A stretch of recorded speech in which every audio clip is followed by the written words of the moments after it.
1973, the US government were neglecting inner city communities all around this country.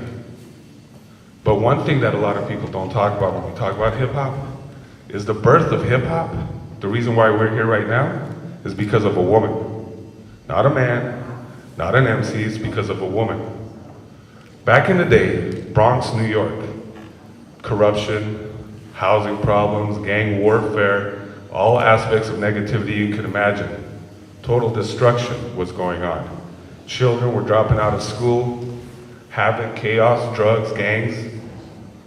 Cindy Campbell, on the way to work every day, would notice that things were not good. Her brother, Clive, who doesn't like being called Clive, was at home and he DJed all the time. He DJed little parties, and back then in '73, there was no hip hop people. So Cindy goes home one day and says, instead of DJing, practicing at home, cutting up the breaks, go out to the park, set up the equipment in the park, at least give the kids something to do. Cindy was able to convince Clive to take his equipment out to the park. Bronx, the corner of 179th Street and Cedar Avenue is Cedar Park. He goes, he sets up his equipment. August 11th, 1973. Starts playing music, and back then he would needle drop. I don't know if y'all know about needle dropping. The youth right now, they're blessed with technology and iPods and mixers and sounding boards. Herc would needle drop. His name was Cool DJ Herc. He set up his equipment and he started playing the breaks, the beginning parts of the jams, of the songs. Soul, funk, disco. There was no hip hop. Now the boys and girls that came to the park, they're dancing to the breaks. Herc's needle dropping, playing the breaks. They're dancing to the breaks. The boys and the girls are dancing to the breaks. Break dancing. But breaks, that's a long word, B. Those boys that were dancing to the breaks. B boys. B girls. Element number 3. The dancer, the B-boy, the B-girl. They start dancing. Now, at the same time, word got out throughout the Bronx, especially in the Bronx River housing project. There was a gang called the Black Spades. Kevin Donovan, another big guy. He's still big. He heard, in the Bronx, Cedar Park, somebody's DJing in my Bronx. Let's go see what's going on. He walks into the park, notices black boys and black girls and Puerto Ricans and some Jewish kid, all in the Bronx, having fun. No violence, no crime. It was a temporary escape from the realities of living in an inner city, especially Bronx, New York, 1973. He witnessed, Kevin Donovan witnessed positivity, witnessed people having fun. In the worst times, Ronald Reagan was out in the Bronx, and he said this is worse than the Blitz, than the aftermath of the Blitz, which was a war. It was horrible. Kevin went home.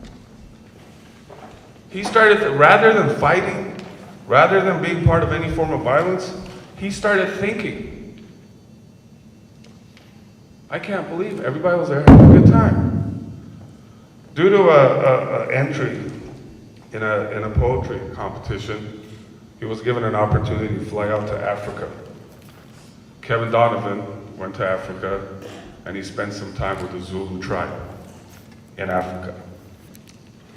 He thought, he learned, he understood his heritage. He came back. He came to the Bronx again. 1520 Sedgwick Ave.